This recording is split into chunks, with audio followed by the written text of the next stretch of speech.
2012-yillarda o'sha Beruniy metro rayonida flyer tarqatishardi deydi. Flyer nimadir? Mana bu klik, mana bunaqa ishlaydi deb tushuntirib berishardi.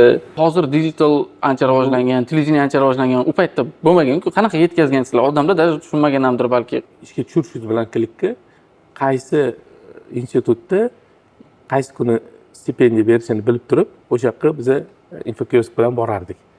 Promotorlarni qo'yardikda, o'sha institut stipendiya oladigan kuni hamma studentlar chiqib kelayotgan paytda talabalarni tutib olib, mana shunaqa usulga chiqdi. Chunki u talabalar ertaga boshqalarga borib aytadi. Choyxonaga borsa choyxonada, ishga borsa ishda, uyga kelsa uydagilarga aytadi-da. Har bitta sotuvchi operator UCL Beeline ofisida tagida odam qo'yganmiz. U odam nima qilardi? Ofisga kelayotgan odamga aytardi: "Siz nima kelyapsiz? Sim kart olgan, o'tiring. Siz nima kelyapsiz? Pul to'lagan. Bilasizmi, kartangiz bormi? Ha, ani bilasizmi? Mana bu klik degan usulga chiqqan. Endi boshqa bu yoqqa kelmasangiz bo'ladi. Masjiddan to'laysiz. Chunki Paynetga borsangiz 6% olardi. Ofisga kelsangiz foiz olmas edi. Klik ham foiz olmas edi-da. Har bitta odamni qo'lidan tutib ushlaganmiz.